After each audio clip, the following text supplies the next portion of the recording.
हम जानना चाहेंगे आपके राजनीति सफर की शुरुआत कैसे हुई? बहुत लंबे समय से हुआ है, लेकिन कभी मैंने खुल के कोई राजनीति करने का मन नहीं बनाया, क्योंकि मैंने राजनीति में एक ही चीज़ देखी है कि जाते हैं, वादे करते हैं, फिर चले जाते हैं, पार्टी जो कहती है फिर वो चलता है। इसलिए मैंने हट के राजनीति करने का मन बनाया और राजनीति कभी सफ़ेद कुर्ता पजामा पहन के करने का मन नहीं है। इस चुनाव को ले लो आप, इस चुनाव में मेरा पर्चा रद्द करने के लिए सत्ता ने पूरा जोर लगाया। नमस्कार, मैं हूं शिवानी शर्मा और आप देख रहे हैं डीपीडी न्यूज। आज हमारे साथ है एमएलसी चुनाव के निर्दलीय प्रत्याशी सुशील कुमार शर्मा जी। सबसे पहले मैं आपका स्वागत करना चाहूंगी डीपीडी न्यूज में। जी धन्यवाद धन्यवाद।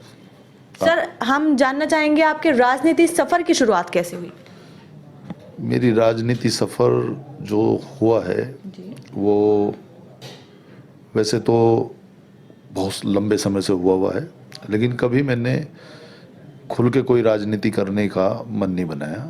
मैं हमेशा जो है अंदर खाने ही राजनीति करने का मन रखा, क्योंकि क्या है कि जनता में जाकर झूठे वादे करना और किसी भी पार्टी के साथ जुड़कर फिर उन वादों को पूरा ना करना, ये अपनी फितरत में नहीं है। क्योंकि मैंने राजनीति में एक ही चीज़ देखी है कि जाते हैं, वादे करते हैं, फिर चले जाते हैं, पार्टी जो कहती है फिर वो चलता है। इन पार्टियों के साथ जो जुड़े हुए हैं वो लाइन से हटके ना कुछ दे सकते जनता को और ना जनता का वो कुछ कर सकते, क्योंकि वो तो एक पार्टी के नुमाइंदे हैं।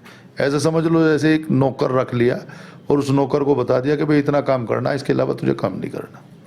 जबकि जनता जिस प्रकार से दिल खोल के लोग अपना प्यार देती है, वोट देती है, उसके बदले उसे कुछ नहीं मिलता।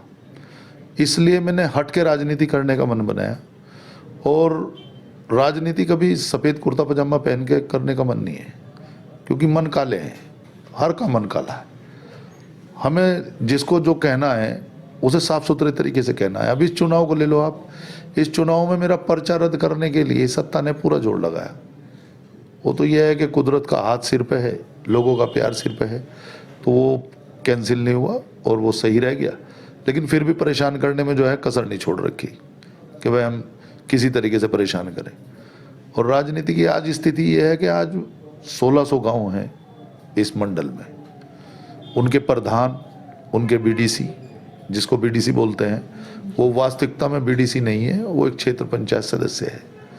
ये भी नाम मैंने उनको ईजाद किया है कि भाई आप अपना नाम असली बोल लें, क्षेत्र पंचायत सदस्य। आज उन लोगों के दिमाग में मैं चला गया तो नेता तो मैं हूँ।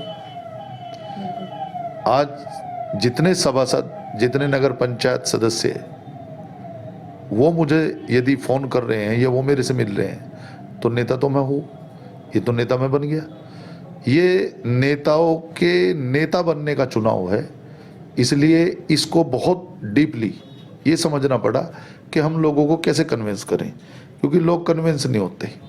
जनता कन्विंस हो जा, लेकिन नेता कन्विंस नहीं होते। आज जो खरीद फरोख्त है, जो गलत काम इस चुनाव में होते हैं, जिसको सत्तासीन कहते हैं, सत्तासीन कोई चुनाव नहीं होता, क्योंकि इसमें आप समझो कि 1600 प्रधान हैं, 2800 क्षेत्र पंचायत सदस्य हैं।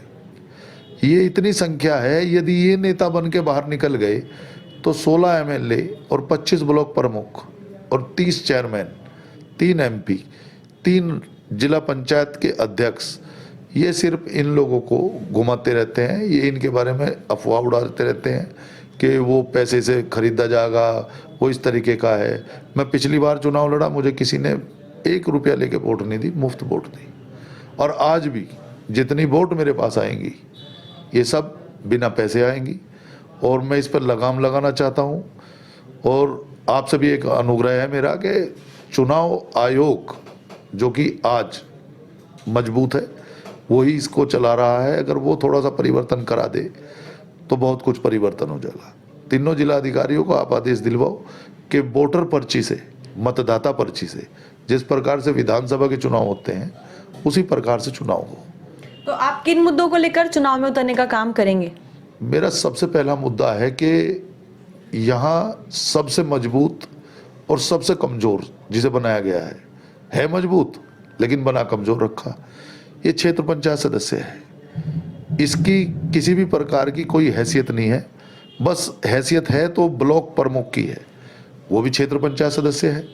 लेकिन वो प्रमुख बन जाता है तो उसकी अहमियत है। क्षेत्र पंचायत सदस्य की कोई हैसियत नहीं समझते, उन्हीं की बिक्री की खरीद फरोख्त की बात सबसे ज़्यादा होती है। आपने क्षेत्र पंचायत सदस्य की बात की है, तो आपने जब नामांकन दाखिल करने आप गए थे तब भी आपने बोला था कि सबसे ज्यादा परेशान वो है, तो आप किस तरह उनकी परेशानी को दूर करेंगे? अगर सदन में मैं उनके माध्यम से पहुंचता हूं तो उनकी जो समस्याएं हैं वो यहाँ डीएम नहीं हल कर सकता, वो सदन हल कर सकता है। सदन में ही कानून बनता है, सदन से ही कानून लागू होता है। यहाँ उनकी कोई सुनने वाला नहीं है। यहाँ तो उनको सिर्फ यूज एंड थ्रो, वोट लो फेंक दो, बस इतना है। 5 साल वो बेचारा ब्लॉक को भी नहीं देखता। 6 साल मेरे साथ अगर रहेगा तो 6 साल वो मेरे साथ राजनीति करेगा, नेतागिरी करेगा। आज वो किसी भी प्रकार से परेशान, हर प्रकार से परेशान है, सुखी नहीं है। ये कहता है कि मैं गलत चुनाव लड़ दिया, उसका तो मन ये है कि ये चुनाव ही खत्म हो जाए, ये चुनाव गलत है, क्योंकि उसकी जब इज्जत ही नहीं है तो उसका करेगा क्या? उसकी तो इज्जत भी नहीं है बेचारेगी। जी, आपने नामांकन के दौरान एक और बड़ा बयान दिया था। आपका कहना था कि आप खरीद फरोख्त करने वालों के खिलाफ उनका इलाज करेंगे, तो कैसे आप उनका इलाज करेंगे? अभी मैं कई जगह जो चीज़ सामने आई है, अभी मैं सरसावा ब्लॉक में था, उसके बाद मैं सडोली कदीम ब्लॉक में था, जहाँ पर अभी प्रत्याशी कुछ मीटिंग करके आए हैं, उन्हें प्रलोभन दे के आए हैं और कह के आए हैं कि कल हम तुम्हें पैसे देंगे और आप अपने प्रमाण पत्र दे दो।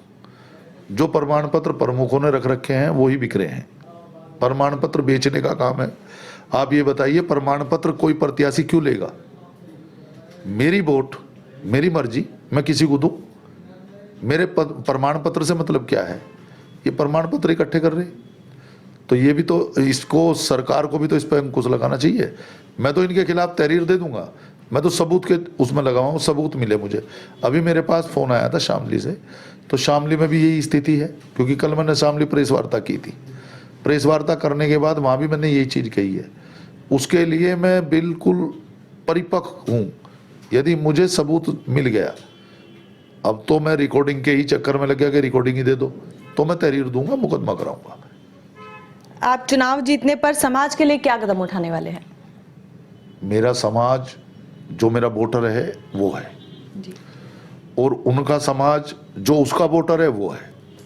यदि मैं उसको कुछ दूंगा तो वो उसको कुछ देगा।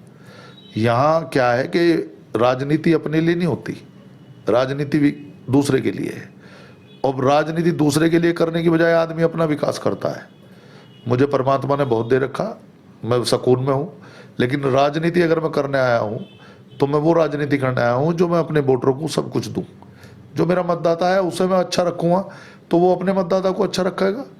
आज मैं उसके साथ अगर खरीद फरोख्त की बात करूं तो कल वो अपना खरीद फरोख्त की बात करेगा। इसको तो ये हुआ ना सीधा कि मैं रसगुल्ला खाऊं और सामने वाले को मना करूं कि भाई तुम रसगुल्ला मत खाना, तो ऐसे कैसे चलेगा? पहले मैं खाना बंद करूं तो सामने वाले को समझाऊं।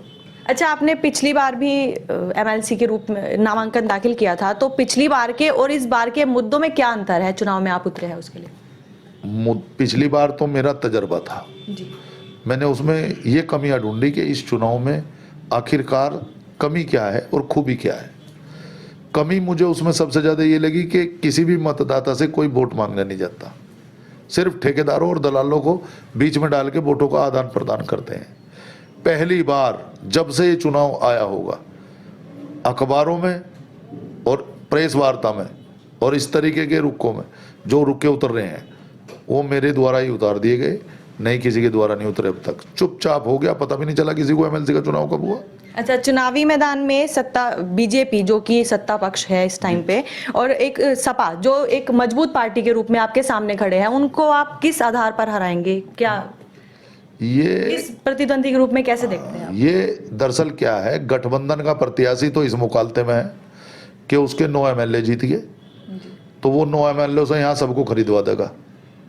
और सत्ता पक्ष का प्रत्याशी इस मुकालते में है कि मेरी सरकार है, हम दबाव देके इनके बस्ते रखवा देंगे, इन्हें दबाव बना के या इनके खिलाफ मुकदमे लिखवा देंगे, उसमें हम वोट ले लेंगे। लेकिन इनके दोनों के मुकालते दूर हो जाएंगे। अब के ऐसे दूर होंगे कि सोचने पर मजबूर हो जाएंगे कि हमारे साथ हुआ क्या। तो कोई संदेश जो आप अपने वोटर को देना चाहते हैं? जी, मेरा संदेश है मेरे मतदाता को कि वो दिल से बिल्कुल स्वतंत्र होकर मतदाता पर्ची ले, जिसका इंतजाम मैं कर रहा हूँ, हर ब्लॉक पे उसके घर भी भिजवा रहा हूँ ज़्यादातर। अभी जानसठ ब्लॉक और कथौली ब्लॉक में मैंने भिजवाई हैं।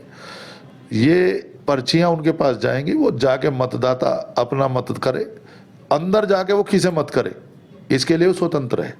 लेकिन मेरा उसे संदेश है कि कोई भी मत किसी दबाव में, किसी खरीद में, क्योंकि चरित्र यदि बेच रहा है तो उससे पैसा नहीं मिलना, चरित्र से पैसा मिलेगा, पैसे से चरित्र नहीं मिलता।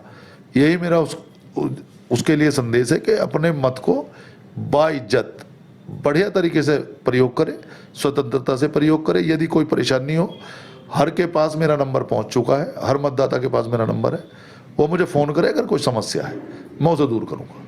अभी के लिए इतना ही। अभी आपने सुनी एमएलसी प्रत्याशी सुशील कुमार शर्मा की आवाज। अगर आपको हमारा इंटरव्यू अच्छा लगा तो हमारी वीडियो को लाइक एंड शेयर जरूर करें और हमारे चैनल को सब्सक्राइब करना ना भूलें।